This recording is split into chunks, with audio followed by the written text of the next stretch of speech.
আমরা যে দীঘাতে সকাল সকাল এসে পৌঁছেছি সেটা তো তোমরা জানোই। এবার এই 4-5 ঘন্টা ধরে একই জায়গাতে বসে থাকা তো পসিবল না। তো আমরা সব আমাদের লাগেজগুলো ওয়েটিং এরিয়াতে রেখে একটু ফ্রেশ হয়ে বেরিয়ে পড়েছিলাম বিচে যাব বলে।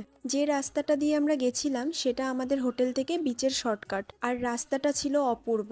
ঝাউবনের শাড়ি আর পলাশ ফুলের মতো দেখতে এক ধরনের ফুল, যদিও শুনলাম নাকি ওটা পলাশ ফুল না। আমি জুম করে দিয়েছি, তোমরা যদি কেউ চিনে থাকো জানিও প্লিজ। এরকমই সুন্দর রাস্তা পার করে আমরা চলে আসি বিচে। কিছু দূর জুতো পরে হাঁটার পর আর ভালো লাগছিল না বলে জুতো হাতে নিয়ে হাঁটা শুরু করি। এটাই বরঞ্চ বেশি ভালো লাগছিল। অনেকটা সময় ওখানে কাটানোর পর রোদের তাপটা একটু জোরালো হওয়াতে আমরা হোটেলের দিকে চলে এসেছিলাম। ফিরে এসে কিছুক্ষণের মধ্যেই আমাদের চেক ইন টাইমও হয়ে গেছিলো। তো একেবারে তোমাদের সাথে আমি আমাদের রুমটা শেয়ার করে দিলাম আর ব্যালকনি থেকে বাইরের ভিউটাও শেয়ার করে দিলাম। তো রুমে এসে হালকা করে একটু ফ্রেশ হয়ে নিয়ে একটু রেস্ট নিচ্ছিলাম। তারপর আমাদের ডাক পড়লো এক জায়গায় যাওয়ার জন্য, সেখানে তোমাদেরকেও নিয়ে